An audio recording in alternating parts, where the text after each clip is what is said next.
Praise the lord. హల్లెలూయా. క్రీస్తునందు మిక్కిలి ప్రియమైన ఆర్ఎస్జే గ్రూప్లో ఉన్నటువంటి మిత్రులందరికీ, రివైవల్ సోల్స్ ఫర్ జీసస్ ఈ గ్రూప్లో ఉన్నటువంటి ప్రియ మిత్రులందరికీ కూడా మన ప్రభువును రక్షకుడునైన యేసుక్రీస్తు వారి శ్రేష్టమైన నామంలో ఇక రాత్రికాల శుభములు తెలియపరుస్తూ ఉన్నాను. అందరూ బాగున్నారండి? మీరందరూ కూడా క్షేమంగా ఉన్నారని, క్రీస్తు ప్రేమలో మీరందరూ కూడా వర్ధిల్లుచున్నారని నేను విశ్వసిస్తున్నాను, నమ్ముచూ ఉన్నాను. సమయం ఇచ్చినటువంటి మరి దేవుని సేవకులు పాస్టర్ కిరణ్ గారికి ప్రత్యేకమైన వందనాలు తెలియపరుస్తూ ఉన్నాను. ప్రియ స్నేహితులారా, ఈ సాయంకాల వాక్య ధ్యానము కొరకై నేను ఏర్పాటు చేయబడినటువంటి వాక్య భాగము ఆ, పత్రికా పాఠము నుండి పత్రికా పాఠం నుండి ఆ, యోహాను రాసిన మూడవ పత్రిక రెండవ వచనములో మనము చూస్తే, ప్రియుడా, నీ ఆత్మ వర్ధిల్లుచున్న ప్రకారము నీవు అన్ని విషయములలోనూ వర్ధిల్లుచు సౌఖ్యముగా ఉండవలని ప్రార్థించుచున్నాను. చిన్న ప్రార్థన చేసుకుందాం. సకల ఆశీర్వాదాలకు కారణభూతుడైన మా ప్రియ పరలోకపు తండ్రి, మీ శ్రేష్టమైన నామను బట్టి ఈ యొక్క సాయంకాల సమయంలో మీకు వేలాది స్తోత్రములు తెలియపరుస్తున్నాను. ప్రభువా నాయన, ఆ, ఈ యొక్క మూడవ యోహాను పత్రిక రెండవ వచనాన్ని మీ పాదందుకు పెడుచున్నాను. మీరు మా అందరితో మాట్లాడి బలపరిచి సహాయం చేయమని క్రీస్తు యేసు నామములో ప్రార్థించి వేడుకొంచున్నాం తండ్రి. ఆమేన్.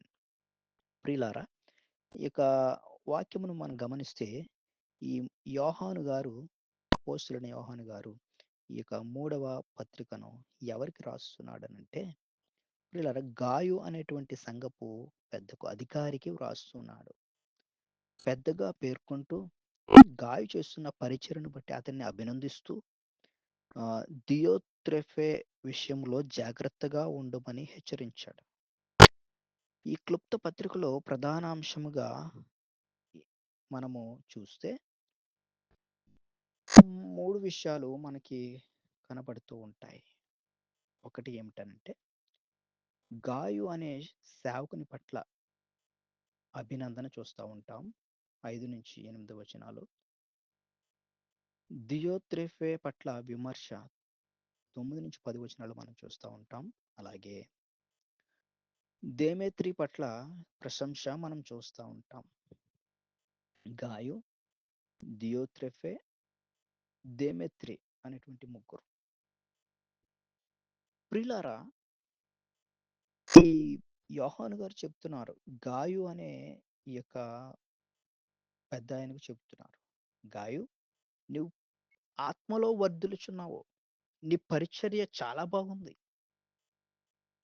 అని వ్రాస్తున్నాడు, సాక్ష్యము పలుకుతూ ఉన్నాడు.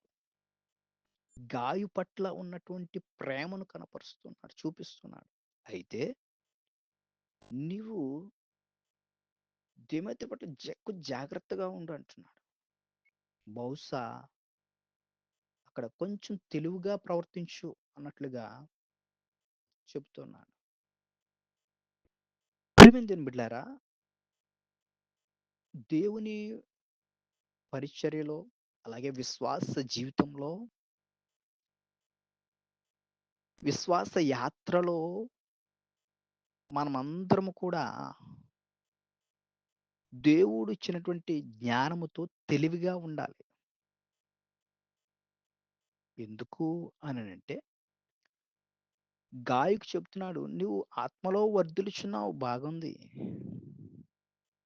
ఈ లోకంలో ఉంటున్నావు గనక కొంచెం తెలివిగా నువ్వు కూడా ప్రవర్తించాలి అంటున్నాడు. బహుశా దేవుని సేవకు పట్ల ఆటంకముగా ఉన్నారేమో ఇక్కడున్న ఇద్దరు వ్యక్తులు, మేబీ అనుకుంటున్నాను. ప్రియులారా, మన ఆత్మ వర్ధిల్లుచున్నప్పుడు, మన జీవితం వర్ధిల్లుచున్నప్పుడు, సాతాను ఏదొక మూలాన, ఏదొక రకంగా మన ఆత్మీయ మన ఆత్మీయ జీవితంలో ఏదో ఒక ప్రాబ్లమ్స్ క్రియేట్ చేస్తూనే ఉంటాడు.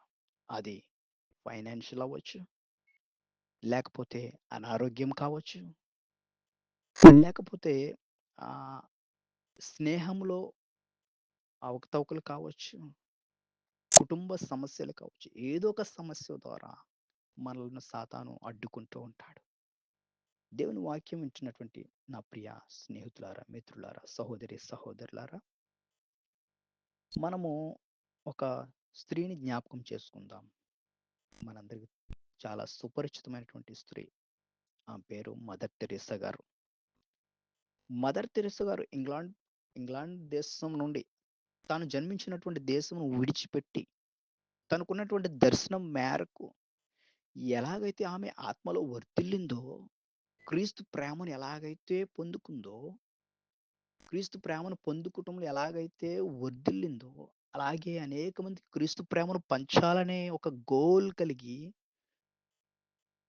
మన భారతదేశంలో ఉన్నటువంటి కలకత్తా ప్రాంతానికి వచ్చి, అక్కడ లెప్రసీ వారి మధ్య పరిచర్య చేసి, అనేక మందిని క్రీస్తు ప్రేమలో వర్ధిల్లటానికి గల కారణంగా నిలిచినటువంటి ఒక స్త్రీ మదర్ తెరెసా గారు.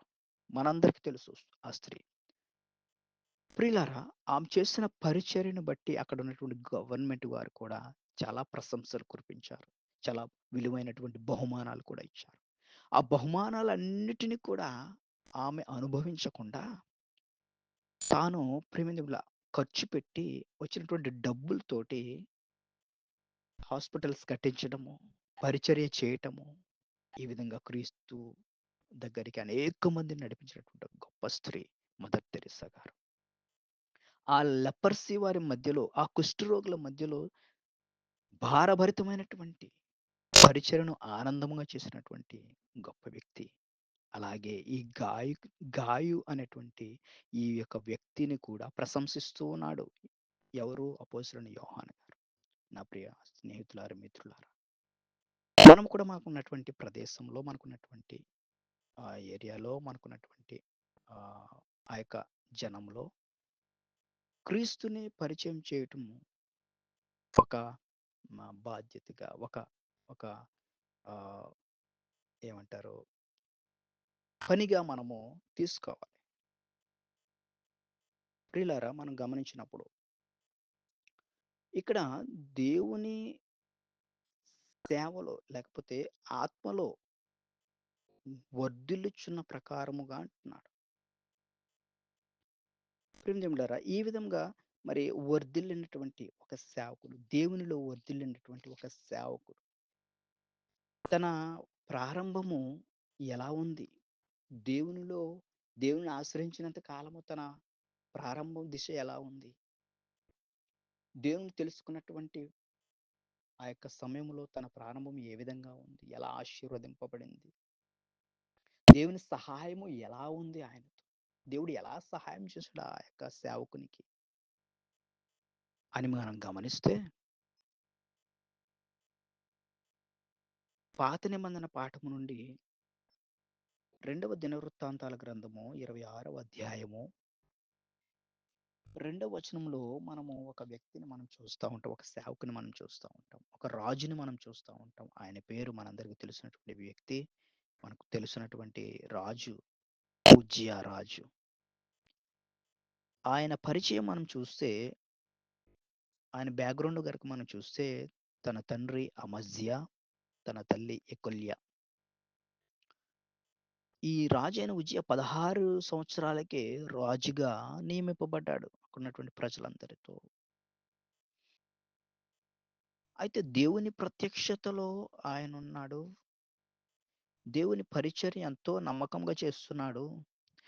దేవుని పరిచర్యలో ఎంతో ఆయన విశ్వసనీయతగా పనిచేస్తున్నాడు. దేవుడు దేవుడిని ఆశ్రయించినంత కాలము కూడా దేవుని సహాయము చాలా ఎక్కువగా ఉంది ఈ యొక్క రాజైన ఉజ్జియాకు.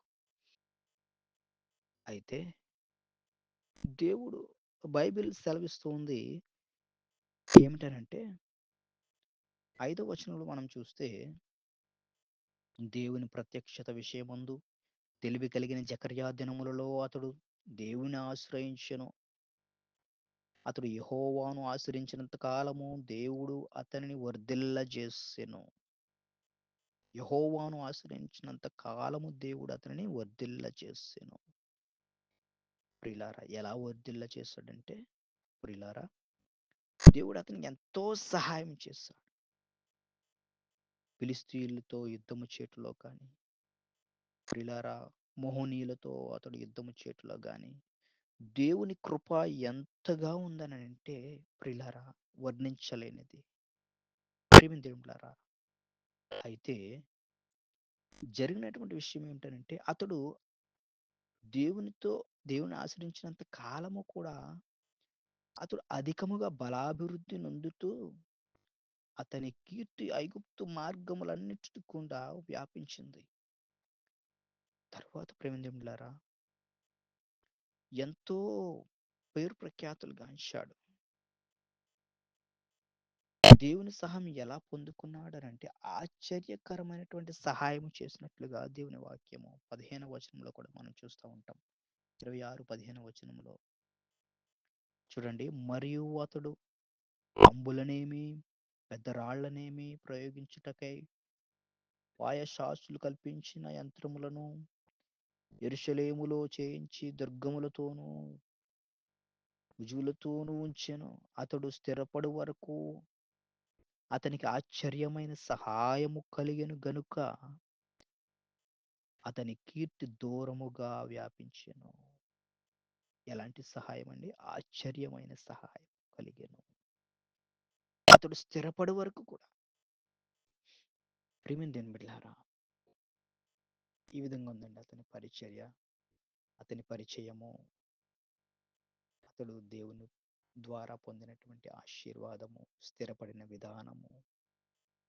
ప్రియమైన దేవుని బిడ్డలారా, 5వ వచనం నుండి ఈ యొక్క 26వ వచనంలో మనం చూస్తా ఉంటాం. 26వ అధ్యాయం అంతా.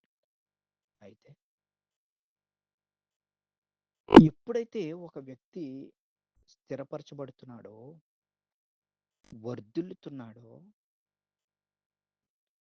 ప్రియులారా ఆ వ్యక్తి గమనించాల్సినటువంటి విషయం ఏంటనంటే ఎంతగా ఆశీర్వదింపబడుతున్నాడో, ఎంతగా వర్ధిల్లుతున్నాడో, అంతగా క్రీస్తు ప్రేమను పొందగలిగిన వారికి, అంటే పొందడానికి అర్హత కలిగిన వారికి మనము పంచాలి. మదర్ తెరెసా గారు చేసినటువంటి పని అదే. ప్రియమైన దేవుని బిడ్డలారా, క్రీస్తు ప్రేమను పంచింది. తను వర్ధిల్లిన ప్రకారముగా అనేక మంది వర్ధిల్లటానికి కారణంగా ఉంది. అయితే ఈ ఉజ్జియా రాజు విషయంలో బాధాకరమైనటువంటి విషయం ఏమిటనంటే 16వ వచనంలో అతడు అతడు స్థిరపడిన తరువాత అతడు మనసున గర్వించి చెడిపోయాను. ప్రియులారా, మనసున గర్వించి చెడిపోయాను. ఈ యొక్క సాయంకాల సమయంలో దేవుని వాక్యం మనకు జ్ఞాపకం చేస్తూ ఉంది ఏమిటనంటే మన దశ, మన ఆశీర్వదింపబడిన విధానము, అన్ని పొందుకున్న విధానము, స్థిరపడిన విధానము. What about now? ఇప్పుడేమిటి? మన గురించి ఇప్పుడేమిటి?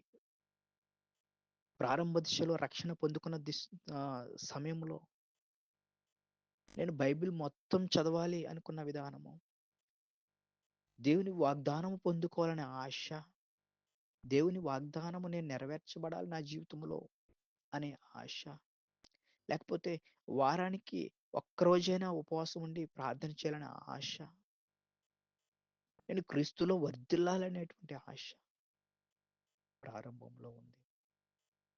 ఇప్పుడు ఇప్పుడు ఎలా ఉంది? ఇప్పుడు ఎలా ఉంది? మన విశ్వాసము క్రీస్తు పట్ల, దేవుని పట్ల ఎలా ఉంది? నా ప్రియమైన దేవుని బిడ్డలారా, ఉజ్జియా రాజు ఆశీర్వదింపబడిన తర్వాత మనసున గర్వించి చెడిపోయాడు. ప్రియులారా, ఎప్పుడైతే మనస్సులో గర్వము అనేది మొదలైందో సాతాను మన యొక్క మనస్సులోనికి వచ్చాడు, ఎంటర్ అయ్యాడు అన్నట్టుగా మనం గ్రహించుకోవాలి. ఎప్పుడైతే మనము చోటిస్తామో సాతాను వెంటనే పీఠమేస్తాడు. పతనముకు ప్రేమిందని బిడ్డలారా, ఒక కారకుడిగా ఉంటాడు.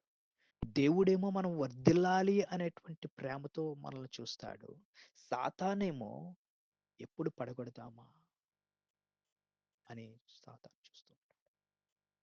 నా ప్రేమ దేవుని బిడ్డలారా, ఈ యొక్క సాయంకాల సమయంలో దేవునికి వాక్యం వింటున్న ప్రియ సహోదరి సహోదరులారా, అలాంటి లోటు అలాంటి లోటు ఏమైనా ఉందేమో ఒకసారి మనం పరీక్షించుకొని గమనించుకుందాం. దేవుని మాటలు మన జీవితంలో ఆయన దీవించిన గాక. ఆమేన్. సర్వశక్తిమంతుడా నీకు వందనాలు. ప్రభువా నీకు స్తోత్రాలు. నాయన ఇక సాయంత్రకాల సమయంలో మరొకసారి జ్ఞాపకం చేసుకోండి. ప్రియ బిడ్డలందరినీ మీ చేతులకు అప్పగిస్తూ యేసు నామములో ప్రార్థన చేస్తున్నాం తండ్రి. ఆమేన్.